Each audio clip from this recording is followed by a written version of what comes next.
Hey everyone, Brian here from the Gaming, and welcome back to another episode of Can It Game, where we test budget smartphones and see if they can handle your favorite mobile games.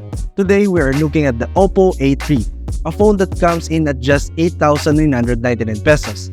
The specs are decent for the price, but the real question is, can this phone actually game? Let's find out. First up, let's talk about specs. The Oppo A3 comes with a 6.67-inch HD Plus IPS display, with a refresh rate of 90Hz and a peak brightness of 1000 nits. It's powered by a Qualcomm Snapdragon 6 Gen 1 processor, paired with either 6GB or 8GB of RAM, and 128GB or 256GB of internal storage, which is not bad for a budget phone. But we'll see if that Snapdragon 6 can keep up in real-world gaming. And of course, we're testing each game at the default graphics settings, so no tweaks or extra optimizations here. Now, if benchmarks are your thing, is the under the hood of Oppo A3. It scored 240,105 on Antutu, and on Geekbench 6, it got a single core score of 346 and a multi-core score of 1,209. Those numbers reflect what we saw in our gaming test. Decent performance for most casual games, but it does hit a ceiling when you try to push it with more demanding games.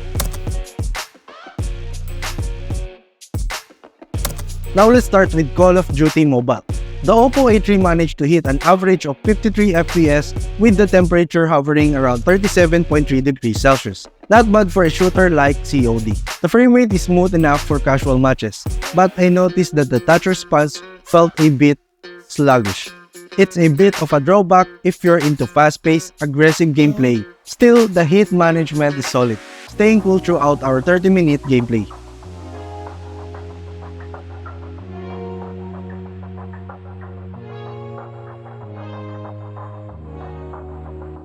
Now, the real challenge, Genshin Impact. The Oppo A3 managed 25 FPS with temperature reaching up to 38.6 degrees Celsius. It's a pretty demanding game, and while it's not exactly the smoothest experience, it's about what you'd expect for a phone in this price range. The visuals look decent thanks to display, but the occasional lag and touch response might get in the way during intense battles. That said, it's still playable if you can handle a few frame drops.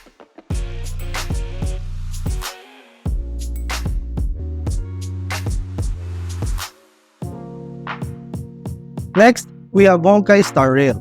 It clocked in at 21 FPS and the temperature edged up to 39.4 degrees Celsius. This one was definitely a struggle for the Oppo A3, with noticeable stuttering during combat and exploration. If you're serious about playing this game, you'll probably want to adjust those settings for a smoother experience. On the bright side, even at nearly 40 degrees, the phone never felt too hot to handle, so kudos to Oppo for that.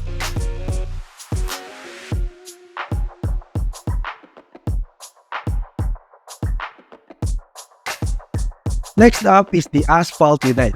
The Oppo A3 ran the game at around 28 FPS, with the same temperature of 37.3 degrees Celsius. The lower frame rate means you might see some stutter during high-speed races.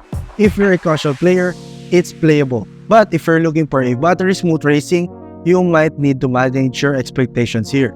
Again, the temperature stays steady, which is good, no overheating issues so far.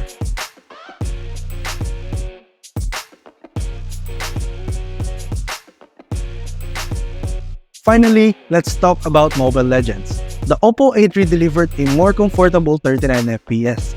With temperature sitting at 37 degrees Celsius, for a game like Mobile Legends, that frame rate is pretty decent, and the gameplay remains relatively smooth.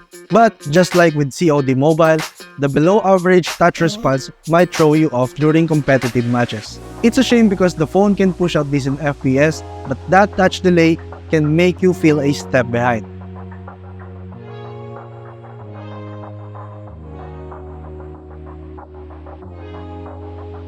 So, can it game?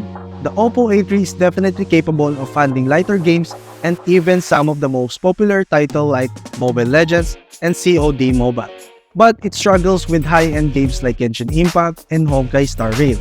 If you're looking for a budget option that won't overheat and can handle casual gaming, it's a solid pick.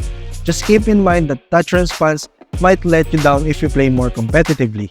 But hey, for only 8,999, it gets the job done without burning a hole in your pocket. And that's it. What phone would you like us to do a gamer review next? Comment your suggestion down below, and if you love this video,